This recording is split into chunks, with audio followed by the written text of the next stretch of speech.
Chapter 6 भारतीय संस्कार के कुछ महत्वपूर्ण ऑब्जेक्टिव देखेंगे। तो पहला क्वेश्चन है आपका कि चरित्र का निर्माण किससे होता है। तो चरित्र का जो निर्माण होता है ना संस्कारों से होता है। ठीक है, चरित्र का निर्माण संस्कारों से होता है। नेक्स्ट क्वेश्चन है शैशव संस्कार कितने होते हैं। तो शैशव संस्कार की कुल संख्या कितनी होती है, 6 होती है। कितनी होती है, 6 होती है। ठीक है, एक मिनट। हाँ, शैशव संस्कार की कुल संख्या कितनी होती है, 6 होती है। ठीक है, नेक्स्ट क्वेश्चन है कि अंत्येष्टि संस्कार कब होता है। तो अंत्येष्टि संस्कार होता है ना मरने के बाद होता है।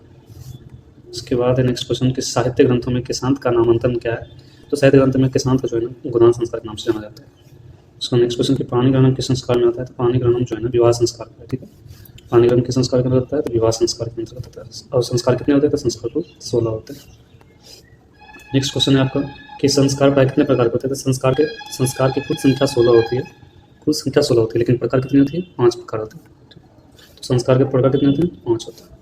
नेक्स्ट क्वेश्चन है कि जीवन के सभी मुख्य अवसरों पर किनका आशीर्वाद अपेक्षित है। किसका आशीर्वाद लेना चाहिए जीवन के हर एक अवसर पर। तो अपने से वरिष्ठ या अपने से बड़ों का आशीर्वाद लेना जरूरी है। ठीक है, अपने से बड़े वरिष्ठों का। नेक्स्ट क्वेश्चन है कि सप्तपदी कर्मकांड किस ग्रंथ में होता है। सप्तपदी मतलब 7 को वचन का। तो 7 को वचन का जो है कर्मकांड विवाह संस्कार में होता है। नेक्स्ट क्वेश्चन है इस बार गोदान के संस्कार का मुख्य कर्म है। तो गोदान जो है आप लोग का ये किसान संस्कार का महत्वपूर्ण कर्म है। ठीक है, तो नेक्स्ट क्वेश्चन की कन्यादान किस संस्कार में होता है। कन्यादान विवाह में होता है। ठीक है, विवाह में होता है। किसमें होता है, विवाह में। नेक्स्ट क्वेश्चन अंतिम शिक्षा संस्कार कौन है। तो अंतिम शिक्षा संस्कार आप लोग का है समापवर्तन। ठीक है, याद रखिएगा। तो नेक्स्ट क्वेश्चन है कि विवाह संस्कार के अंतर्गत क्या नहीं आता है। तो विवाह संस्कार के अंदर ऑप्शन है आपका क्या, गोदान नहीं आता है। ठीक है, गोदान जो आता है आपको शैक्षणिक संस्कार में आता है। उसका क्वेश्चन है कि शैक्षणिक संस्कार कितने संख्या है, शैक्षणिक संस्कार कितने होते हैं। तो शैक्षणिक संस्कार की संख्या कितनी होती है, 5 होती है। ठीक है, याद रखिएगा। शैक्षणिक संस्कार कितनी होती है, 5 होती है। नेक्स्ट क्वेश्चन है आपका कि सीमांतोनियनम संस्कार के संस्कार का संस्कार। ये सीमांतोनियनम किसमें आता है, तो जन्म से पहले में आता है। ठीक है, सीमांतोनियनम संस्कार जन्म से पहले कितने संस्कार होते हैं, 3 होते हैं। जात आपका होता है गर्भाधानम। पहला क्या होता है, गर्भाधानम। ठीक है, फिर होता है पुंसवनम।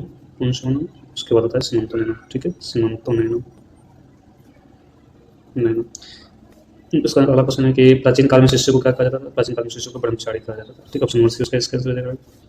नेक्स्ट क्वेश्चन है कि प्राचीन संस्कृति की पहचान किससे होती है। तो संस्कारों से होती है। ठीक है, किससे होती है, संस्कारों से होती है। जन्म से पूर्व कितने संस्कार होते हैं। तो जन्म से पूर्व 3 संस्कार होते हैं। ठीक है, कितने होते हैं, 3 होते हैं। जन्म से पूर्व कितने होते हैं, 3 होते हैं। आंसर गलत टाइपिंग हो गया है। ठीक है, मनुष्य गृहस्थ जीवन में कब प्रवेश करता है। तो गृहस्थ जीवन में वो जो है ना ऑप्शन है पर विवाह संस्कार के पूर्व, उसके बाद है क्षौर कर्म के बाद, फिर विवाह संस्कार के साथ ही। हाँ, विवाह संस्कार के साथ ही क्या होता है, वो गृहस्थ जीवन में भी प्रवेश कर जाता है। नेक्स्ट क्वेश्चन है कि भारतीय जीवन में किस काल से संस्कारों का महत्व चला रहा है। किस काल से, प्राचीन काल से, पहले से ही प्राचीन कालों से जो है ना हमारे संस्कारों की पहचान, उसका महत्व के बारे में पता चलता रहा है।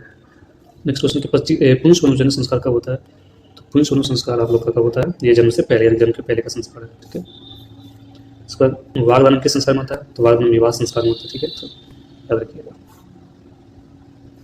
नेक्स्ट क्वेश्चन कि भारतीय संस्कृति का अद्वितीय विशेषता क्या है। भारतीय संस्कृति का अद्वितीय विशेषता उसका संस्कार है।